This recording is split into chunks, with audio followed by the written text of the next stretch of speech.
기자는 물론 사도 바울이 이 기록을 했습니다. 그 기록 연대는 그가 고린도에 머물러 있을 때, 고린도 교회에 그러니까 예루살렘 들려서 로마로 가기 전이죠. 머물며 복음을 전하던 주후 57년,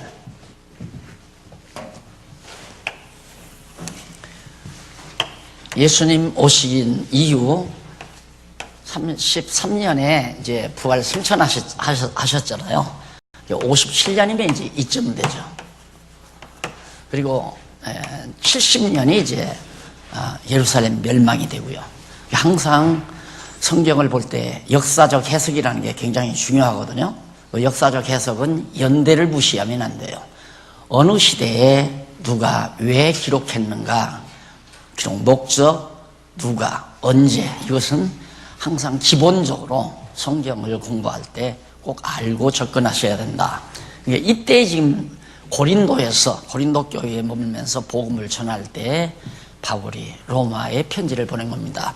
그 편지를 보낸 그 요절이 뭐냐면, 로마서의 요절을 우리가 찾아본다면 1장 17절 내용, 복음에는 하나님의 의가 나타나서 믿음으로 믿음에 이르게 하나니 기록된 바 오직 의인은 믿음으로 말미암아 살리라 함과 같으니라. 1장 17절 하박국이 예언한 말씀을 인용한 것으로 알고 있죠.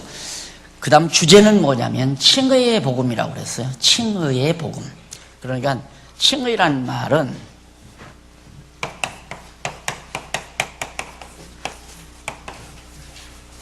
의롭다고 일컬어 주었다, 그 말이에요. 의롭다고 칭해 주었다. 내가 의로운 게 아니라 그냥 의롭다고 이렇게 생각하면 돼요. 자기가 낳은 아이를 안고 동네에 나가면 아줌마들이 뒤에서는 찌푸려요. 아이고 왜 저렇게 못생겼나. 그래도 엄마는 최고로 이쁜 거예요. 자기가 낳은 아들이. 그와 똑같은 거죠. 우리는 실제로 죄인이고 흠집이 많지만 하나님께서 만세전에 선택해서 부르셨기 때문에 내 백성, 하나님의 자녀, 하나님의 내 아들, 내 백성, 그래가지고 제일 아름답다, 제일 의롭다, 내 백성은 의로운 백성이라고 일컬어 주었다. 그러니까 공짜로 그런 거죠. 아기가 실제로 이뻐서 이쁜 게 아니라 자기 새끼니까 이쁜 거예요. 자기가 낳은 새끼니까. 그러듯이 하나님께서도 우리가 실제로 의로워서가 의로운 게 아니라 하나님이 의롭게 보아주셔서 의롭다고 일컬어 주었다. 이것이 로마서의 대주제다. 그럼 무엇 때문에 이 로마서를 기록했는가? 다 서론에서 공부하셨겠지만 한번 살피고 넘어가자는 얘기입니다. 본서 기록 목적은 성령께서 교회를 칭의의 복음의 진리로 먹여 양육시키기 위해서 예수가 그리스도이심을 알고 믿게 하시려는데 근본 목적은 있죠. 왜 근본 목적이에요. 그러나 그 당시의 실상의 목적은 로마에 있는 교회에게 복음 진리를 재확인시켜 주려고 바울을 통해 믿음으로 믿음에 이르게 하는 칭의의 복음 진리를 편지로 전하게 하신다. 그래서 아직 신앙적으로 어린 교회를 자라게 하여 선을 이루고 덕을 세우는 장성한 교회가 되도록 칭의의 복음 진리로 양육하신다. 이를 통해 예수가 그리스도이신 사실을 바로 택자들로 하여금 알게 하여 믿게 하신다는 내용입니다. 그러니까 바울은 이제 57년경이면 예루살렘 70년 예루살렘 불타기 전에 로마에 가고 싶은 거거든요. 로마에 들려서 우리 사도행전 마지막 부분에 배우잖아요. 로마에 들려서 스페인으로 가고자 하는, 그러니까 예루살렘에서 복음을 증거한 것 같이 로마에서도 증거하리라. 성경에는 하나님께서는 그렇게 로마에서 증거하리라까지만 있어요. 그런데 사도 바울은 욕심을 부리기를 로마의 복음을 전하고 스페인까지 가고 싶었지만은 성경에는 스페인으로 바울이 갔다는 말은 없습니다. 그러니까 하나님이 주께서 나타나서 바울에게 말한 대로 로마까지 가서 복음을 증거하죠. 이걸 바울이 예상하고 있는 겁니다. 예상하고 있으면서 바울이 몸이 둘이 아니잖아요. 하나밖에 안 되니까 고린도에 있으면 로마에는 없잖아요. 그러니까 멀리 떨어져 있는 로마 성도들에게는 편지를 써서 목회를 한 거예요. 글을 써서. 우리나 똑같죠. 지금 우리가 너무 좋은 세대니까 그러지, 내가 지금 이단에서 나 혼자서 이렇게 강의를 해도 전파를 타고 전 세계로 지금 파급이 되잖아요. 쫙 다. 그렇게 편지를 쓸 필요는 없지만 제가 강론집을 쓴 이유도, 써놓으면 오고 오는 세대 누구라도 강론집을 보고 성경을 쉽게 가르칠 수 있으니까 그걸 제 생을 다해서 마무리를 지은 거란 말입니다. 바울도 몸이 하나인데 로마서만 기록해놓으면 뭐, 로마서를 기록을 안 했으면 로마에 있는 성도들이 칭의의 복음을 할 수가 없죠. 아직 이제 어린 성도들이니까 로마에 올바른 튼튼한 교회가 없잖아요. 그러니까 어린 성도들에게 정말 이 최초의 우유처럼 생긴 아주 부드럽고 유한 신령한 양식을 로마서라고 하는 편지문을 통해서 지금 바울이 전달한 것이다. 그래서 그 내용 개요, 간단하게 보면 우리가 이제 교재에 보면 로마서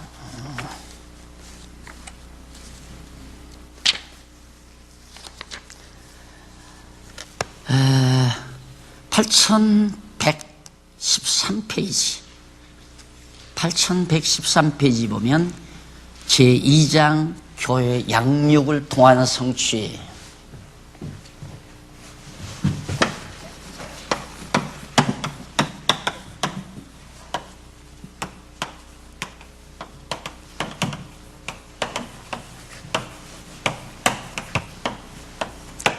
로마서에서부터 갈라디아서까지.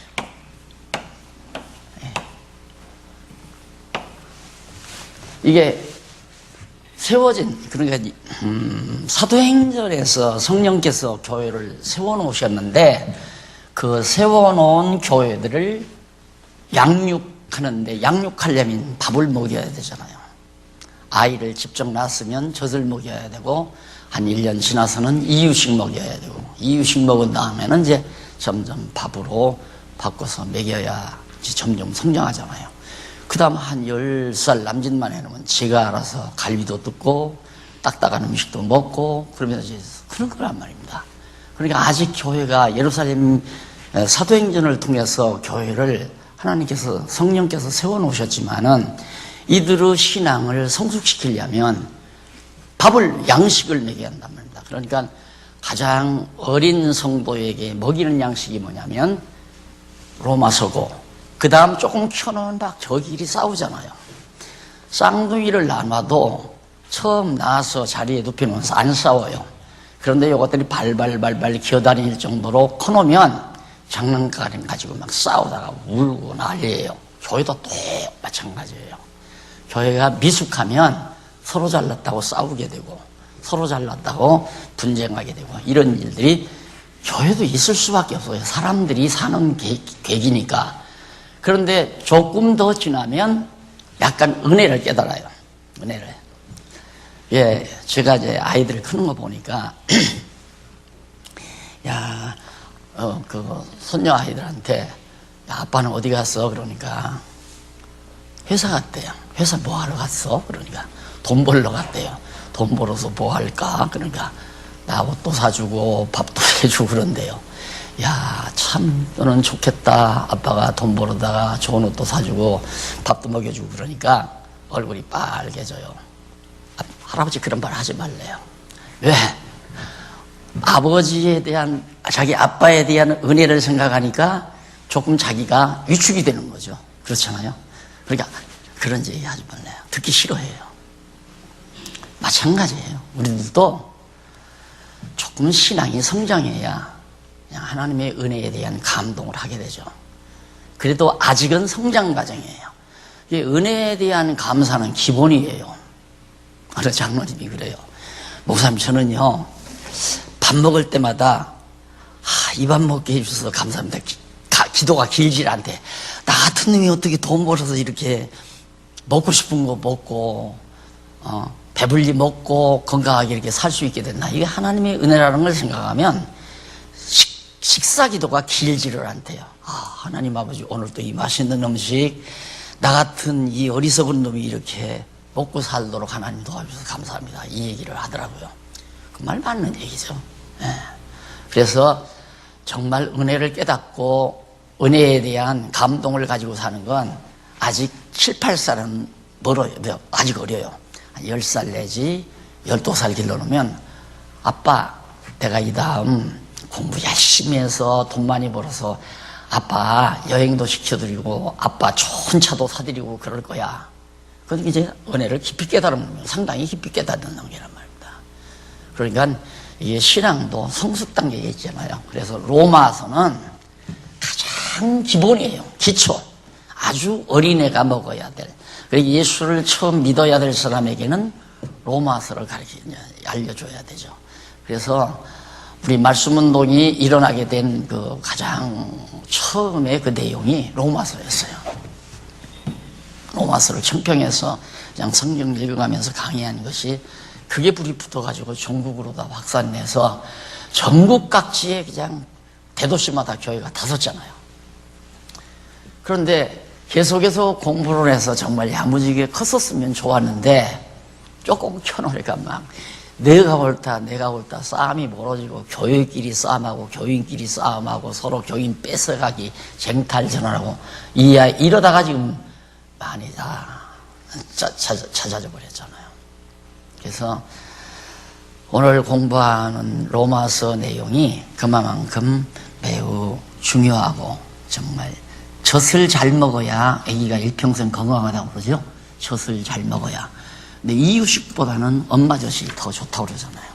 엄마 모유를 먹고 큰 아이가 잔병도 없이 건강하게 잘 큰다고. 그게 의학적으로 다 밝혀진 사실 아닙니까? 그래서 젖살 또 젖에서 얻어지는 자연 영양분 이것이 골고루 잘 배 들어가 가지고 성격적으로나 실제 모든 체질적으로 건강하게 잘 자란다는 것은 이미 증명된 바가 있죠. 그래서 사실상 거기 이제 보면 이 교회를 세운다고 하는 것은 우리가 간단하게 정리를 하면 에덴 동산까지 거슬러 올라가잖아요. 여기 에덴까지. 에덴까지 거슬러 올라가는데 에덴 동산의 교회는 가정교회예요.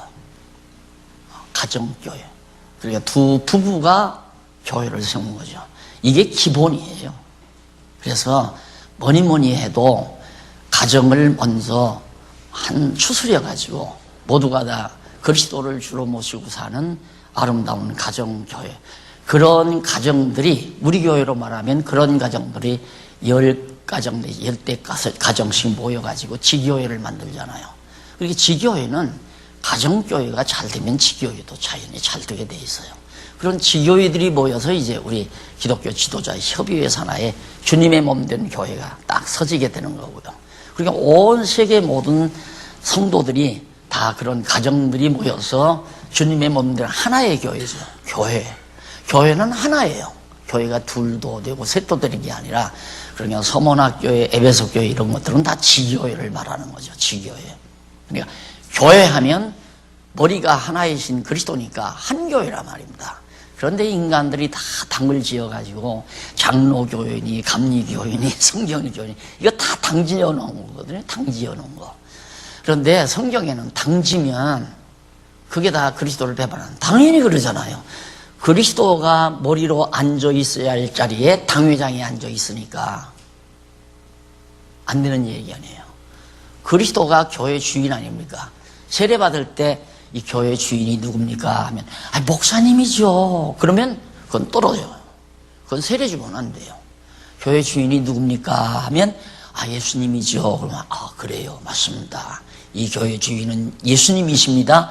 이렇게 가르쳐 놓고는 실상 주인은 누가 주인으로 들어요? 목사가 한다 이 말입니다. 이게 이율배반적이죠. 그래서 그런 것들을 다 찌꺼기를 걸러내고 순수하게 좀 우리 장안중앙교회만이라도 그렇게 순수하게 인간이 다스리거나 인간이 주인 노릇하거나 인간이 혼자서 대접받고 영광받는 그런 교회 말고 오직 모든 영광은 하나님께, 그리고 우리 모든 성도들은 너나 할 것 없이 받은 은사 따라 봉사하면서 주의 몸을 세워가는 그런 순수한 교회가 말하는, 성경이 말하는 올바른 교회 하자는 것이 지금 우리가 나가는 방향이란 말입니다. 이것이 어찌 1, 2년 사이에 이루어지겠습니까? 10년이 걸릴지 20년이.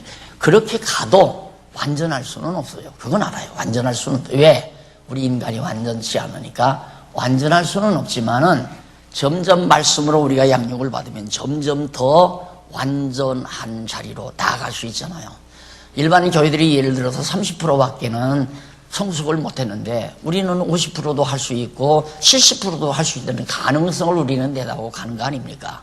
그러니까 중간 과정에서 야 이건 뭐 서로 싸움한 고린도 교회 마냥 싸움하니까 이거 다 해쳐버리자 그러면 아니죠. 싸움에도 참고 기다려야 돼요.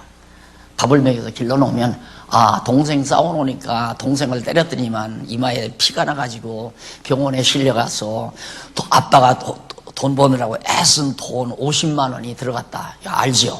그러면 자연히 아 이거 싸우면 안 되겠구나. 이걸 깨달으면서 철이 들어가요. 철이 들어가면 이제 서로 형제끼리 화목하면서 교회가 튼튼하게 세워져 가는 거란 말입니다. 그러니까 교회는 어리면 싸울 수도 있고 서로 분쟁할 수도 있고 팝을 지을 수도 있고 그러나 하다 보니까 아 이건 아니다 깨달게 되면 점점 이제 그래서 각각 이제 자기의 가정들 이런 에덴 동산의 가정교회가 세워지듯이 이런 교회가 점점 성장해서 나중에는 노아 때에는 식구가 드러난 가정교회죠. 노아와 그다음 노아 안에 아들이 셋이죠. 셋. 그래서 8식구가 여기서는 교회가 교인이 8로 드러나요. 여기는 둘인데 처음에 에덴 동산 처음에 그다음 아들 딸 낳고 1000년 가까이 몇백 년 동안 아들 딸 낳았으니까 큰 교회가 되겠죠. 여기는 8식구가 그 다음 퍼져서 자꾸 인구가 늘어나잖아요. 그 다음 아브라함 때는 아브라함 처음 하나 부름받아요. 부름받아가지고 아브라함의 아내와 결혼을 하죠. 그것도 역시 처음에 가정교회로 시작해요. 그래서 거기서 이삭을 낳고 이삭이 야곱을 낳고 야곱이 12아들을 낳으면서 이제 이스라엘 민족 국가교회가 한 나라, 한 민족을 이루는 민족교회가 이루어 이스라엘 나라가 자, 나라, 국가. 이게 이제 교회에 이어져 가는 거란 말입니다. 지금 이 신약교회 시대에도 예수 그리스도가 오셔서 바로 12사도들을 부르시고 그 12사도를 통해서 예루살렘 교회 세우고 안디옥 교회 세우고 아시아 7교회 세우고 마게도냐 그 다음 아가야 지방의 교회 세우고 마지막 바울이 로마에 가서 교회를 세운 거란 말입니다. 그럼 로마에 가서 무슨 말을 했겠나? 두말할 것 없이 로마에 보낸 이 편지 내용을 더 자세히 설명해 주었을 거 아닙니까? 그런 말은 성경에 없지만 당연히 로마에 갔으니까 로마에 있는 성도들에게 로마서를 다시 반복해서 가르쳐 주었을 수도 있고 더 깊이 가르쳐 주었을 수도 있고 그러면서 이제 바울이 로마에서 복음을 전하다가 예루살렘 불타기 전에 성전 불타기 전에 바울은 순교를 당해요. 옥살을 하면서 순교를. 그걸로 이제 바울은 끝났지만 그러나 그를 통해서 세워진 안디옥 교회, 아시아 7교회, 로마 교회를 통하여 유럽에 이제 복음이 전거되잖아요. 마게도냐에 있는 빌립보 성에 가서 자주장사가 바울의 뒤를 밀어가지고 복음도 전했고 그 세력과 함께 헬라 지역에 그리고 이탈리아 로마를 비롯해 그 우회로 이제 점점해서 바로 유럽 천지가 기독교 문화권으로 만들어지는 그런 교회가 성장해 가는 겁니다. 그래가지고 이 교회를 하나님께서 이제 진리로 양육하는데 그런 내용이 지금 여러분들 8112페이지까지 쭉 나와 있어요. 그러면 먼저 죄송합니다. 8112페이지가 아니라 8114페이지까지 나와 있죠. 그 다음에 넘어가서 8115페이지에 보면 제 1절 칭의의 복음을 통한 양육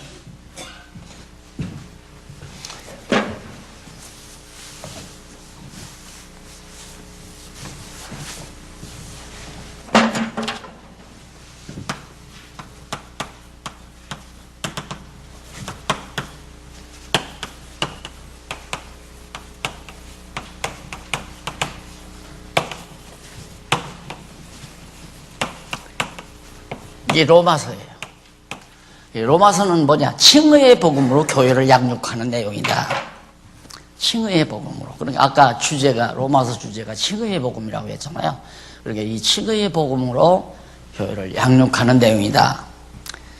그런데 그 내용 로마서 전체의 줄거리가 뭔가, 대강 줄거리를 찾아보면 두 번째 줄 뒷부분에 나오죠.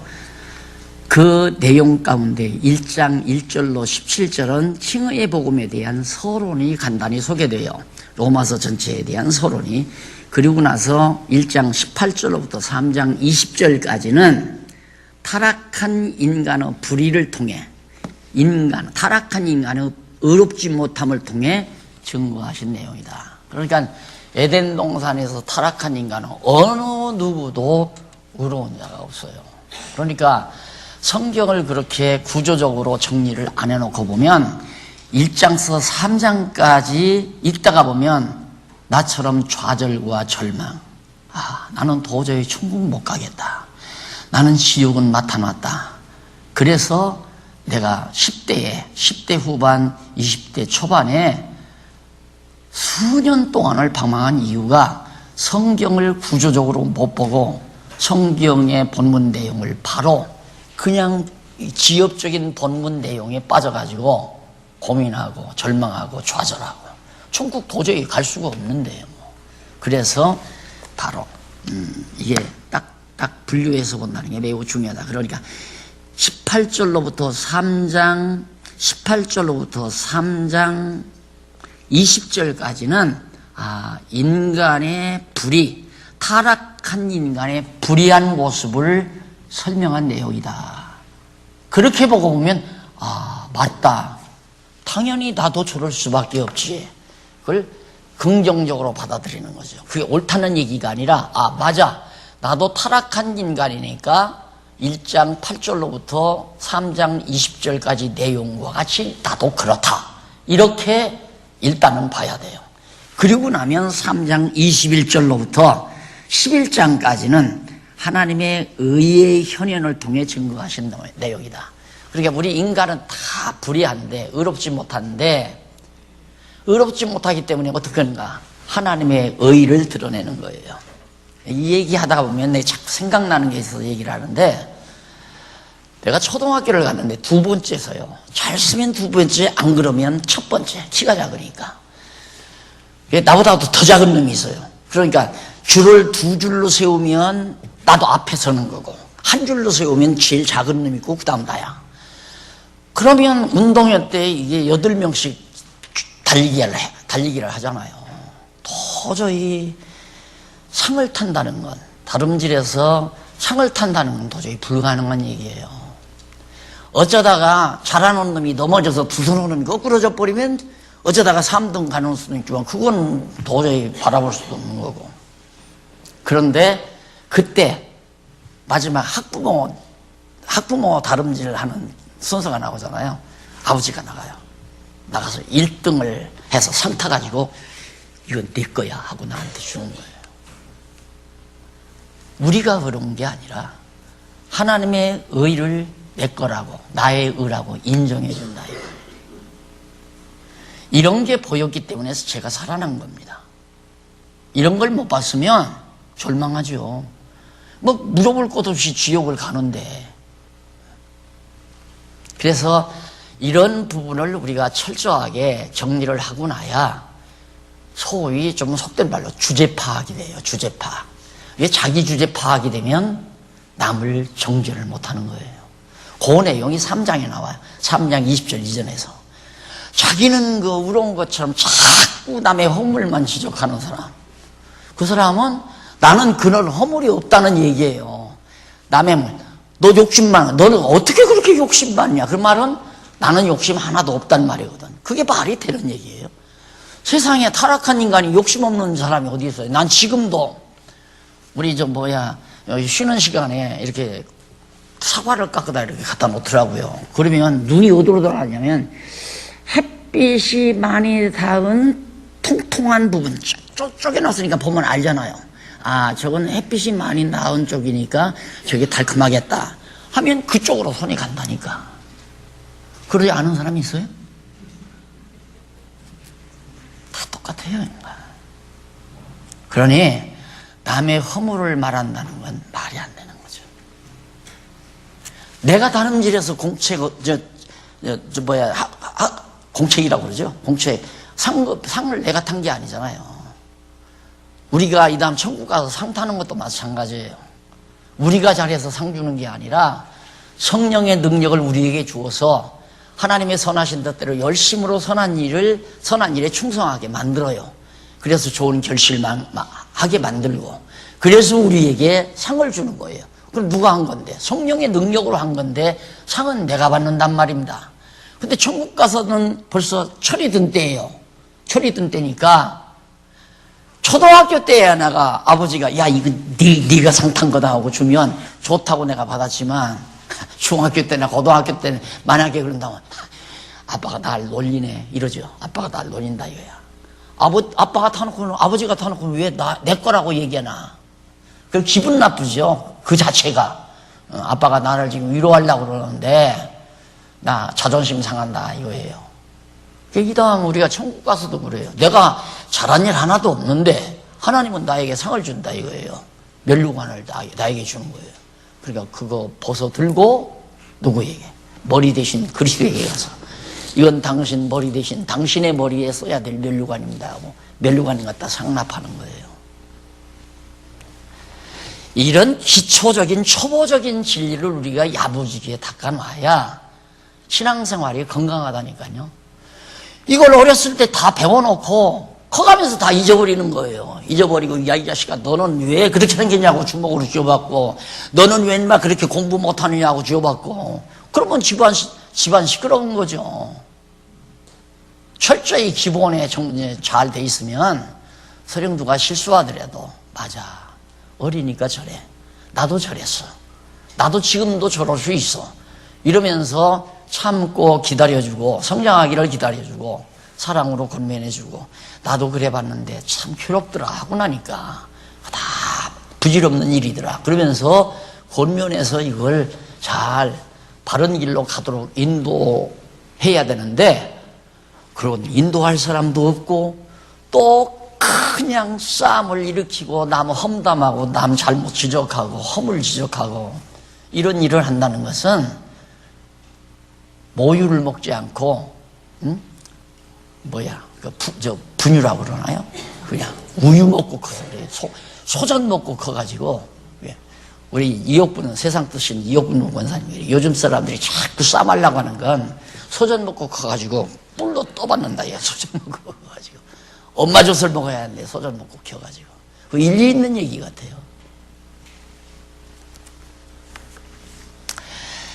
자, 그러면 그런 구조로 우리가 설명을 하는데, 여기 보면 그 중간쯤 보면 그 근거 자료가 나오죠. 일찍이 여호와 하나님께서는 모세로 하여금 광야에서 이스라엘 자손으로 모형적인 광야교회, 사도행전 7장 38절에 나오는 얘기예요. 광야, 그러니까 아까 아브라함을 가정을 통해서 세워놓은 교회가 나중에는 광야교회가 된 거예요. 큰 교회죠. 60만이나 되는. 그 60만, 장정만 60만이니까 다 하면 1000만에 가깝다고 하잖아요. 1000만 인구라고. 그러니까 지상에서 아마 제일, 그건 단위교회는 아니죠. 그 자체가 그 당시에는 교회니까 가장 큰 교회죠. 1000만에 가까운 인구. 요즘 어디서 켜놓고 아니 교족부상 20만이라고 그러고 자랑하고 했지만 아무것도 아니죠. 그렇게 보면. 그런 교회를 하나님께서 광야에다가 그 사람들 다 들어가게 이런 건물 지려면 어떻게 짓겠어요? 그러니까 광야가 그냥 소위 말해서 오늘 우리들이 생각하는 교육장소예요. 교육장, 강당, 광야 자체가. 신의 광야 자체가. 그러게 예수님도 보면 제자들 모집해서 어디 회관 세워둬서 온 것도 아니고 그냥 데리고 다니면서 바닷가에서 안 그러면 산원동에서 들판에서 기회에 닿는 대로 남의 회관에서 그냥 그런 거 나오면 그런 데 들어가서 그렇게 가르치다가 가신 거예요. 그런데 이제 문명이 발달하면서 경제가 발달하면서 이제 교회라 해서 이렇게 재산을 만들어 놓고 뭐 근사하게 대리석으로 지어놓고 오니까 아깝잖아요. 그러니까 그런 것들 때문에 싸움을 하고 분쟁을 하고 이것이 내 거냐 내 거냐 내가 수고해서 만들어 놓은 거다 이래가지고 이제 자꾸 교인들끼리 나중에는. 그래서 내가 항상 장안중앙교회는 재산 덩어리가 화근이다 그렇게 말한 이유가 그런 데 있는 겁니다. 예, 교회는 이런 건물이 아니에요. 교회는 신령한 교회예요. 신령한 교회. 그리스도의 머리로 해서 그리스도를 머리로 해서 그의 지체로서 사는 자들의 집합체 그게 교회예요. 그러니까 믿는 것과 아는 것이 하나 된 자들이 교회란 말입니다. 그러니까 이 교회가 미국에도 지체가 미국에도 있을 수 있고 영국에도 있을 수 있고 호주에도 있을 수 있고 서울에도 있을 수 있고 경상도에도 있을 수 있고. 근데 우리는 교회는 꼭 한 자리에 다 모여야 된다. 한 자리에. 그러다 보니까 이제 파벌이 생기는 거고, 그러다 보니까 이제 서로 교단이 생기는 거고, 그렇게 해서 정치가 생겨가지고 이제 인간을 정치로 다스려가고, 그래서 교회가 다 타락하는 거 아니에요. 예. 우리는 가까이 있으면 만나면 좋죠. 그러니까 바울이 이제 로마서 마지막 부분에 가면 나오겠지만은 로마에 편지를 보내면서 마게도냐나 아가야, 아세아 지역에서 자기가 전도해서 예수를 믿게 된 그런 사람들을 로마에 있는 이 편지를 받아보는 사람들에게 다 지체로 영접하라고 그래요. 지체로. 한 몸으로 영접해라. 그 사람들이 다 로마에 간 게 아니라 내가 그동안 아세아와 마게도냐와 아가야 지역에서 복음을 전해서 다 그리스도 안에서 주를 믿고 사는 형제들이 누구가 있고 누구는 자기 몸을 다해서 뭐 협력한 그런 자이고 동역자이고 누구는 형제이고 누구는 어떤 자이고 어떻게 예수를 믿은 자이고 그러면서 로마서 마지막 부분에 쫙 소개해요. 그러면 마게도냐와 그다음 아세아와 그다음 아가야와 그다음 이탈리아는 거리가 엄청 멀어요. 엄청 먼 거리란 말입니다.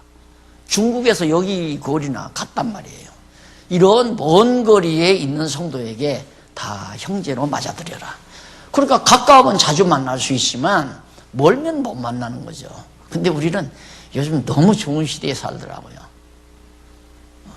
해외 나가도 아침마다 밥상에서 같이 얼굴 보면서 대화하면서 밥을 먹을 수 있는 세상이 된 거예요.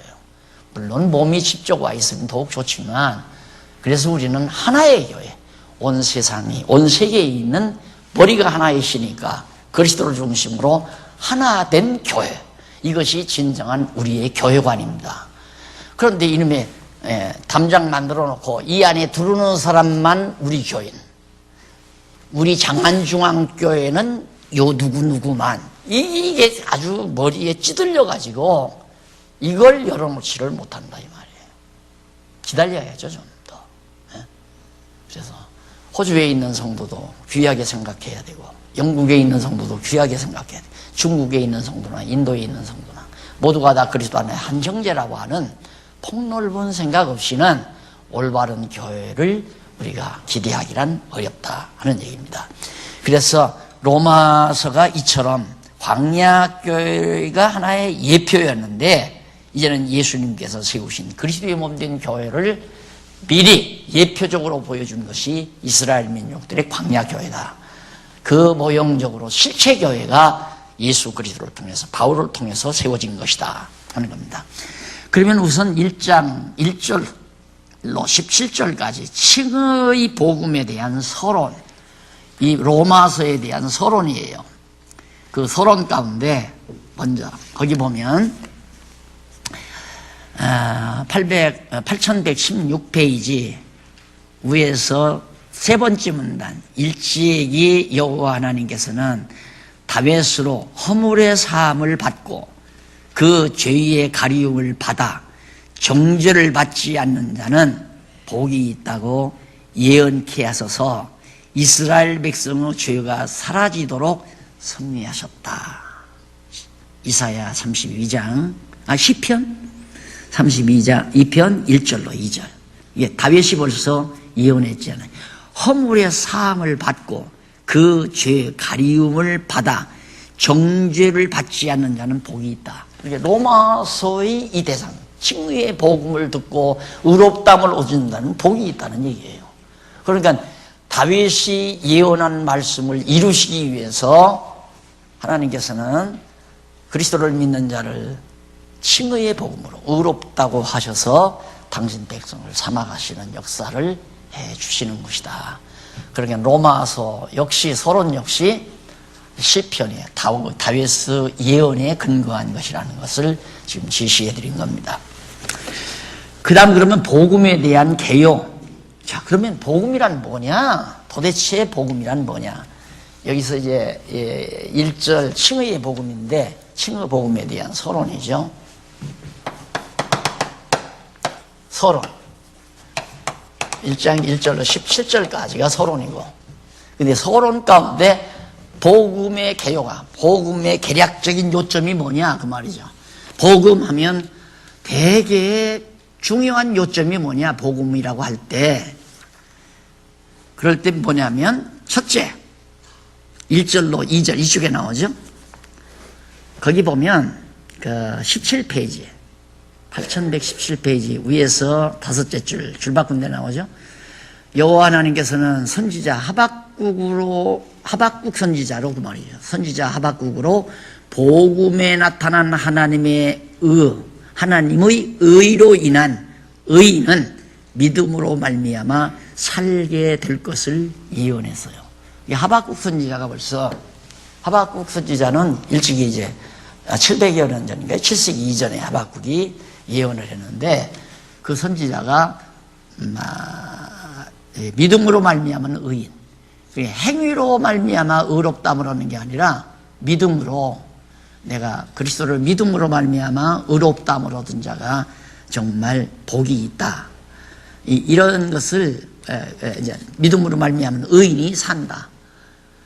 믿음으로 말미암아, 그래 행위로 말미암아 의롭다함을 얻은 자가 사는 게 아니라, 왜? 행위로 말미암아 의롭다함을 얻을 자는 한 사람도 없으니까. 아무도 없어요, 절대. 그러면 누가 사느냐? 의인이 없다면 믿음으로 말미암아 의롭다함을 얻은 자만이 산다. 이걸 하박국 선지자가 예언했는데, 바로 이 로마서가 바로 그런 진리를 말해주는 거다. 1절로 2절에 보면 사도로 소명하는 하나님의 복음에 대한 진정성을 밝혀줍니다. 바울이 자기가 전하는 이 복음이 진짜다, 가짜가 아니다, 이게 참 복음이다, 그걸 밝혀주는 거예요. 1절로 2절이에요. 예수 그리스도의 종 바울은 사도로 부르심을 받아 하나님의 복음을 위하여 택정함을 입었으니, 자기는 하나님의 복음을 위하여 바울 택정함을 입었다. 이 복음은 어떠한 복음이냐? 2절. 이 복음은 하나님이 선지자들로 말미암아 그 아들에 관하여 성경에 미리 약속하신 것이라. 바울이 전하는 복음은 구약에서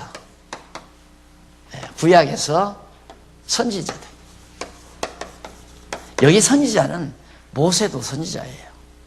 모세도 선지자라면 창세기도 선지서죠. 큰 범위로 볼 때는. 시편도 다 선지자예요. 다윗도 선지자고, 이사야, 예레미야, 에스겔 다 선지자예요. 이 말은 구약 성경을 다 통칭할 수 있어요. 이 구약 성경이 예언한 것이다. 이게 복음이란 뭐냐? 2절에 나오는 복음은 하나님이 선지자들로 말미암아 그 아들에 관하여, 예수 그리스도에 관하여 성경에 미리 약속하신 것이다. 언약하신 것이다. 약속하신 것이다. 이게 복음이다. 그러니까 구약이 복음이에요, 율법이에요? 복음이죠. 구약을 큰 범위로 볼 때는 구약이 복음이에요. 여기 이루어질 복음을 여기서 약속한 거예요. 그러니까 구약은 약속된 복음이고 신약은 성취된 복음이고. 그런데 전통적인 주석학에서는 구약은 율법이고 신약은 복음이다, 이렇게 분류해 놓고 보니까 성격이 풀리지를 않죠. 절대 안 풀리죠. 이게 구약은 이루어질 약속된 복음이고 신약은 성취된 복음이다. 이렇게 여러분들이 정리를 하시면 아주 쉽게 이해가 가능할 겁니다. 그래서 1절로 2절에서 바울이 말한 복음의 개략적인 요점이 뭐냐면, 첫째가 구약에서 약속된 것인데 그 아들 예수 그리스도에 관하여 약속하신 것이다. 그것이 복음이다 그 말이에요. 그럼 두 번째는 뭐냐? 3절로 4절 넘어가서, 육신은 다윗의 자손이며 영은 하나님의 아들로 인정된 자. 여러분 뭐 집에서 다 예수 배우셨을 거니까, 자, 이 예수님이 아들이죠. 하나님의 아들. 육과 영. 예수님의 육은 무엇이고 영은 뭔가? 육신으로는 다윗의 자손. 육신은 다윗, 아브라함과 다윗의 자손이라고 했죠. 마태복음에 보면 다윗의 자손이에요. 육신으로는 다윗의 자손이에요. 영으로는 하나님의 아들이고, 그것이 복음이다 말이에요. 그게 복음이다. 하나님의 아들로 인정된 자이다. 그 다음 세 번째로 5절로 7절은 뭐냐? 이방인 중에서 믿어 순종케 되고 유대인도 부름을 입는. 자, 복음이란 뭐냐? 첫째는 선지자들로, 구약의 선지자들로 약속된 것이고, 두 번째는 육신으로는 다윗의 자손이고 영으로는 하나님의 아들로 인정된 자이다. 세 번째는 뭐냐? 이방인도 믿어. 거기 나오잖아요. 이방인도. 이 복음이란 이방인 중에서 믿어 순종하게 되고, 자기가 순종하는 게 아니라 순종돼요. 하나님께서 순종시키니까. 그러니까 여러분들요, 글자 하나하나 내가 지난번에도 말씀드렸죠. 제가 쓸 때 이방인 중에서 믿어 순종하고 그렇게 할 수도 있잖아요.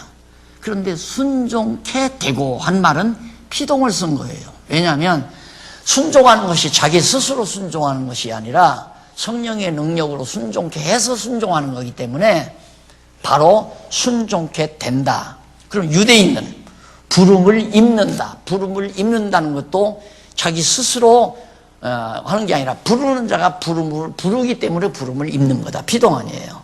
그래서 복음이란 이방인이나 유대인이나 다 하나님의 백성으로 들어올 수 있는 이것이 복음이다. 그러면 이 말이 왜 그렇게 그 당시에 바울로서는 심각했나? 로마라고 하는 것이 이게 로마 제국의 본산 아니에요. 로마 도시가. 그러니까 여기에는 막 전부 헬라인들, 막 아시아인들 할 것 없이 이방인들이나 그다음 로마인이나 유대인이나 여기 막 다 덕실거렸다 이 말입니다. 그렇게 인종차별이 있어서는 안 되잖아요. 그러니까 로마에다 편지하면서 좋다. 유대인도 하나님의 아들이 되지만 이방인도 믿어 순종케 되는 그것이 복음이다. 그러면 여러분들이 쉽게 복음에 대한 간략한 요점을 약술하라. 그렇게 시험이 나왔다. 시험 본다는 얘기가 아닙니다. 쉽잖아요. 첫째, 선지자들로 약속된 것이 복음이다. 둘째, 육신으로는 다윗의 자손이요 영으로는 하나님의 아들로 인정된 것이 바로 복음이다. 셋째, 유대인이나 이방인이나 다 믿어 구원에 이르는 것이 복음이다. 그것이 복음의 개략적인, 이걸 로마에 있는 성도들에게 당신들 유대인이나 이방인이나 싸우지 말라. 다 이 복음은 다 수용한다. 이방인도 수용하고 유대인도 수용한다. 그걸 밝혀준 것입니다. 그 다음 이제 복음을 통한 소원이 나와요. 앞에서는 복음의 개요고 대략적인 일이고, 복음을 통해서 간절한 바람이 뭐냐? 간절한 바람이 8절로 15절까지 나오는데, 8절로 10절에서는 이쪽 21페이지에 보면 로마에 있는 성도로 인해 감사하며 로마로 가기를 구하는 내용입니다. 자, 바울이 소원의 마음에, 자기의 마음에 복음에 의해서, 복음을 통해서 자기가 소원이 생겼어요. 그게 뭐냐면 나 로마 가고 싶다. 이 소원이 생겼다 이거예요. 그 소원은 하나님이 주신 거죠.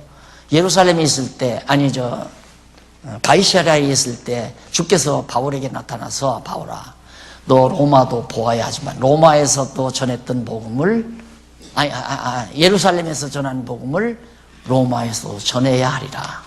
그러니까 너 로마까지 무사히 간다. 그걸 가이사랴에서 사도행전 공부할 때 주께서 바울에게 미리 얘기해 줬잖아요.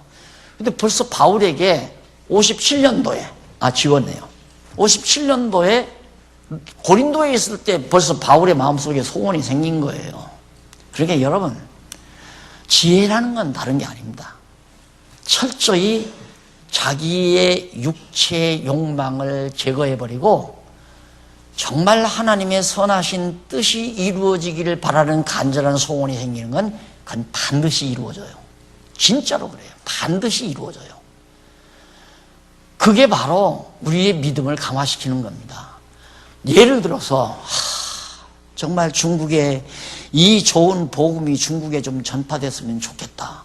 아니 중국 사람들이 우리 성경신학을 잘 공부한다고 해서 아니 이 한글로 써진 이 성경 강론이 팔릴 것도 아니고 만약에 중국 사람들이 정말 한국 사람이라면 아유 정말 중국의 이 성경신학 이 총서가 정말 널리 전파됐으면 좋겠다. 이 소원이 저 자식 책 써놓고 지금 책 팔아먹으려고 그래. 나도 그건 볼 수 있어요.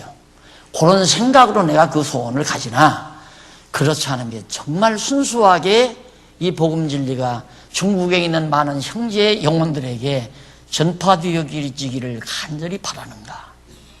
그걸 자기가 알아요. 딱 자기를 들여다보면 아니다. 나는 어떤 내 사리사욕을 위해서 그런 건 절대 아니다. 그게 확신이 오면 이 소원은 반드시 이루어진다. 이루어지게 돼 있어요. 아니 여러분 나한테 들었잖아요. 그냥 공산당이 아직도 중국에 쫙 깔려가지고 도저히 한국에서 갔다가는 그냥 바로 영창 들어가고 들어갈 수도 없는 그런 시대에 신호주 통해서 중국 땅에 선교갈 수 있는 리무진 이담 은퇴하면 사달라고 장로님들한테 부탁을 했거든요. 그런데 벌써 다 열려버렸고 신호주에 지금 도로 달이 놨는데 중국에서 돈들이 왔대요. 그런데 이쪽 이북에서 뭔가 그 후대 조치를 안 해가지고 지금 개통이 못 됐다는데 그것도 하셨잖아요. 고속도로 지금 뚫려 가잖아요. 왜?